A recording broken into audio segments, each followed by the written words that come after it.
Yes guys, what is happening? And welcome back to another video on the Audi S1. This is doing my head in now because I want to get it bloody fixed.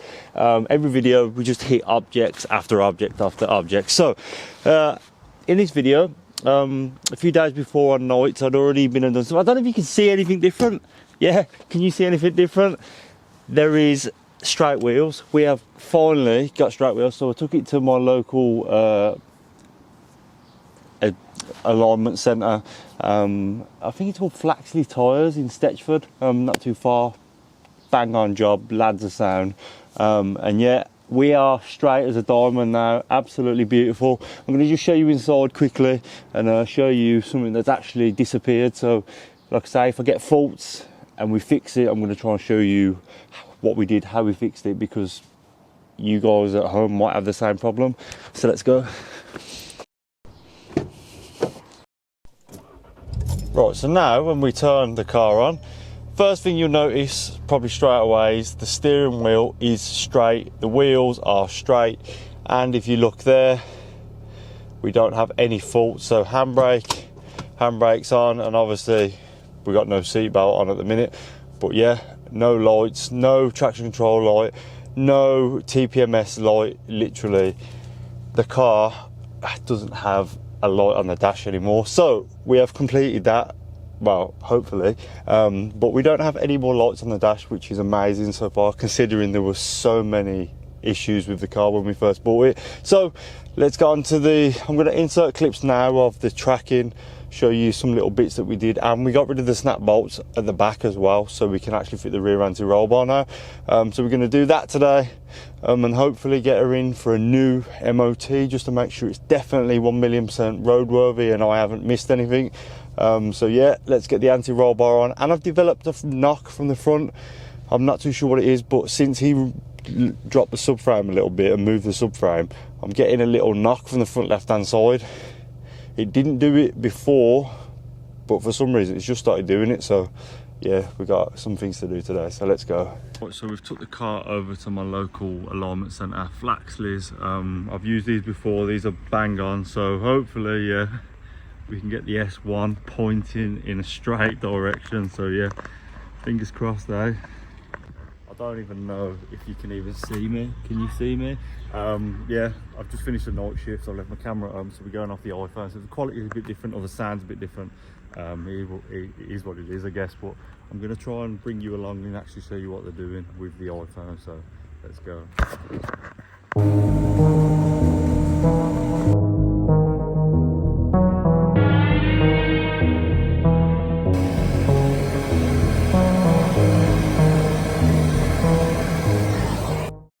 Right, so as you can see under here, we need to just fit the anti-roll bar, which is bloody hell, I can't even see where it is.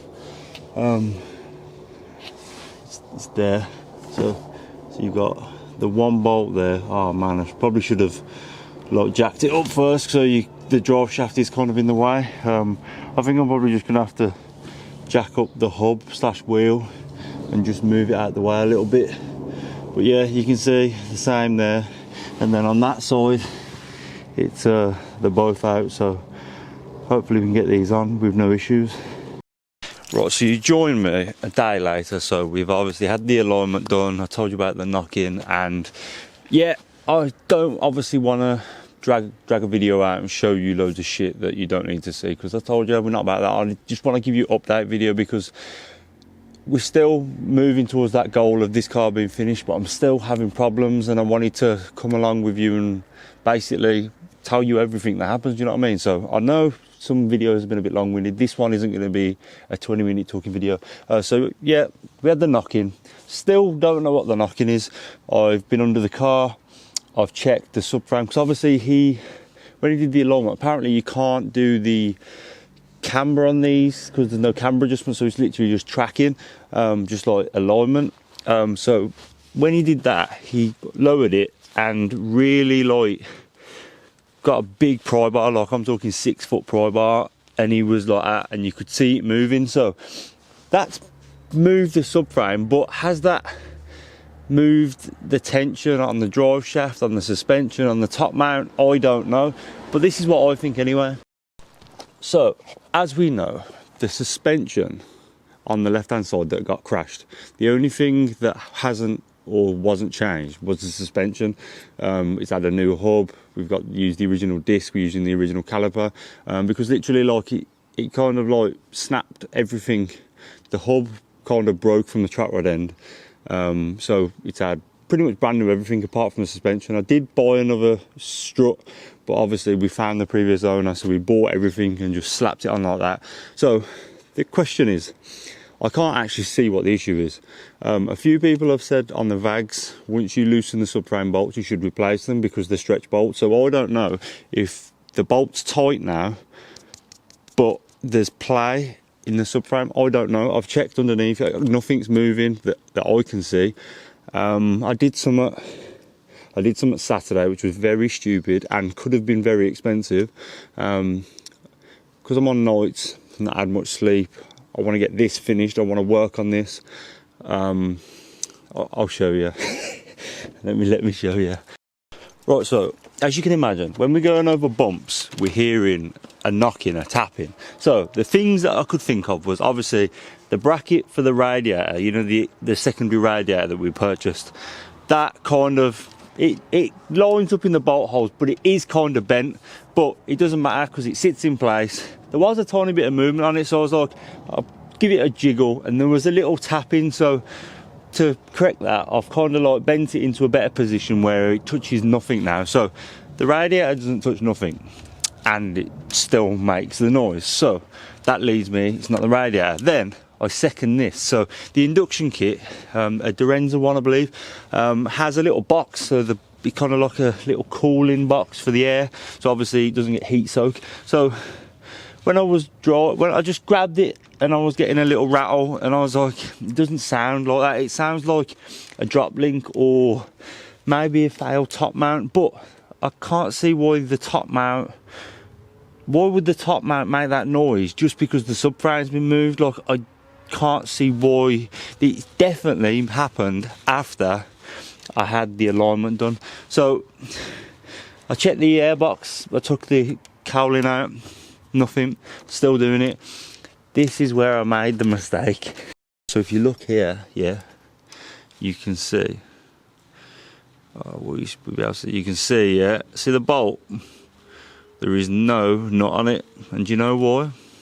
I'm going to tell you this, yeah, because I bring you along the way, I tell you stuff. I probably shouldn't tell you this. What I did was, I thought, if there's unwanted tension, I'm going to undo the bolt, just see if it like resettles itself in a natural position on its own weight. And then what I did was, I got my new Milwaukee gun with the bad boy battery, and I literally just stuck it on top, and I started rattling it, and literally within a second or two before I knew it was too late, the gun started jiggling. I was like, oh my god, I've cross-threaded it.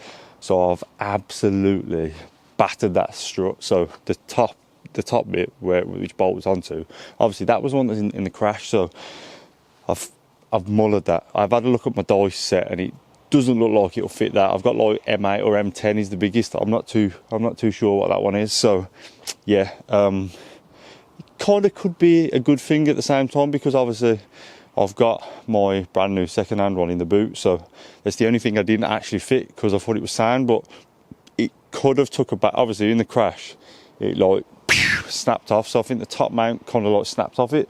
So yeah, the bearing could have been perished, but because it was on that weird angle, it might have like withheld it. I do not know. There's so many variables for what this noise could be. I've checked underneath it, there's nothing knocking, well, nothing knocking as such with a pry bar or anything, so it sounds like it's over bumps, and that's the only thing I can really think of at the minute. Right, so here we are. This is the one that I bought. Do you know what, this was so hard to find, this was, because it doesn't look the greatest, man. It looks a bit crusty, you know. I don't really like.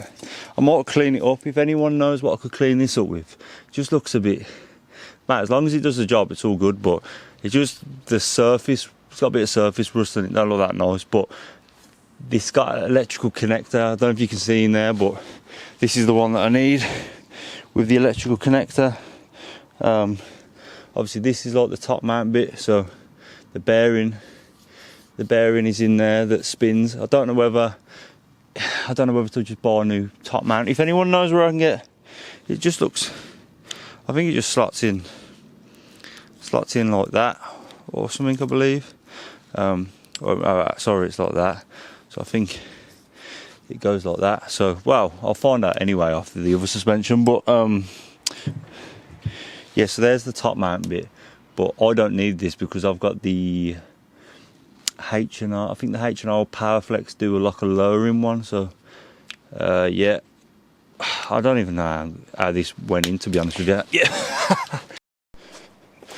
So we do have the old setup for that. So we've got new suspension, not new suspension, but we've got this suspension. Got the nuts and everything. The nut and bolts pretty fine. Rear anti-roll bar went alright. I didn't show you on the video where he was heating up that one. On the next one, obviously because it was above like an arm, you can't access it properly, so we got a chisel in there with a hammer, bolted that off, and instead I've just ran a big bolt with a big nut. So it does the same job, it's just the nut isn't welded onto the car. So yeah, it's where we're at. It's quite soul destroying really, because I'm getting frustrated doing the same shit over and over again. I wish it would be like take something off, put something on, leave it. Whereas I can't believe I've tried to get the alignment done and make it drive better. So like I've got rid of two issues. I've got no traction control light, no TPMS light, and now I've got a knock-in, which is an absolute ball ache. I am thankful that I did buy the suspension, because if I didn't have the suspension now, I'd have to dye the front shock, and I'd have to still get a top mount. So if anyone knows where I can get a top mount from, I seem to be looking, and I'm not really getting a top mount as such from online. It's coming up with like this bit. I think I only need the bearings, to be honest with you. Yeah, we're a bit stuck, guys. Like genuinely, it's starting to frustrate me now, because it's really long-winded, and like as far as content, I know we got Subaru there, but suspension, fix suspension, get the alarm, get the body work done, and then it's good for the road then. So it's doing my head in, because I want it to feel fresh and keep it going and that, and I feel like it's just staggering out a bit, do you know what I mean? So I hope you enjoyed this one. I'm sorry it's a bit more of a talky one, but I've kind of like tried to show you what's actually going on, so you can get an understanding. If you've got issues with your car, you can maybe, so yeah, do not do nights and try and work on your car, because man, honestly, I can't believe I did this, man. I was like losing my head, I really was, especially because I can't work on the drive. I have to do it on the road, and getting nearly ran over and stuff. It's quite frustrating, but yeah, we're going to persevere and we're going to carry on. So I don't know if there's going to be another video on this until it's been painted, because I don't want a video taking the shock off and stuff. I'll probably tell you what I do. So either get the locking collar, I think there's locating collars you can get for the subframe with new bolts. Might do that, but it's like 170 quid. Like, that is crazy money. Shock, we got to do that, but I'm not going to do a video on it because it's just crap, really. So yeah, let me know what you think. As I say, I feel like we're getting stagnant with this now. Just want to get it on the road, get it painted, potentially sell it and move on to something else. I'm looking at kind of another car, but I don't know if it'd be a good idea to buy another one yet. I really want to keep it fresh and keep things moving. As I said, I want to structure things a bit differently in the next one. So yeah, I hope you like this one. A bit different. I do apologise yet again, but try and let you know what's going on. And yeah, I will see you on the next one, whenever that may be. So yeah, thank you all for watching. I appreciate you all, I really do. And thank you.